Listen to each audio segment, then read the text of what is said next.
ফুলের জন্য বিখ্যাত যশোরে বইছে নির্বাচনী হাওয়া। ত্রয়োদশ জাতীয় সংসদ নির্বাচন ঘিরে এই জেলার ৬টি আসনেই এখন নির্বাচনী আমেজ। প্রার্থীদের প্রতিশ্রুতি, ভোটারদের প্রত্যাশা জানার চেষ্টা করেছে দেশ টিভি। যশোর প্রতিনিধি সালাউদ্দিন সাগরকে সঙ্গে নিয়ে জান্নাতুল মোহনার প্রতিবেদন, ক্যামেরায় ছিলেন শাহ আলম।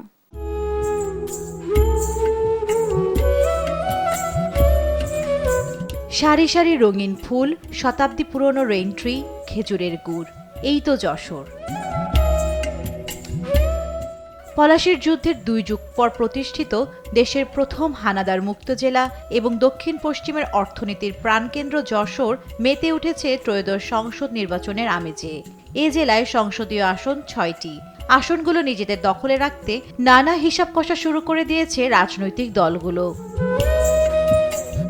তবে উন্নয়নের চাকচিক্যের নিচে ঢাকা পড়ে আছে এই অঞ্চলের মানুষের দীর্ঘদিনের হাহাকার। ৪০ বছর ধরে অসংখ্য খুশির মিছিলে ছিল আইডিয়ালসে, থাকবে আগামীতেও।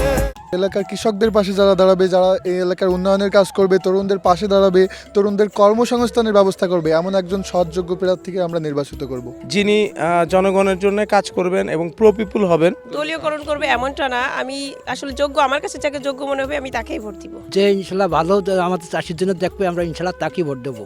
ভোটারদের মন জয় করতে প্রার্থীরাও বেশ সজাগ। উন্নয়নের নানা ফিরিস্তি নিয়ে ভোটারদের দ্বারে দ্বারে ঘুরছেন তারা।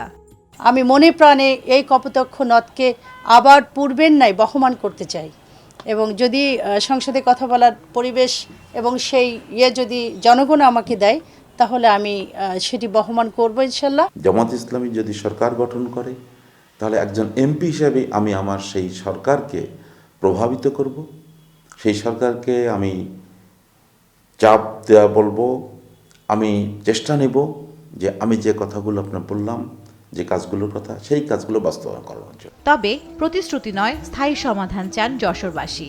তাদের প্রত্যাশা, নাগরিক চাহিদার সবটুকুই পূরণ করবেন নতুন জনপ্রতিনিধি। যশোরের ৬টি আসনেই নির্বাচনী উত্তাপ এখন তুঙ্গে।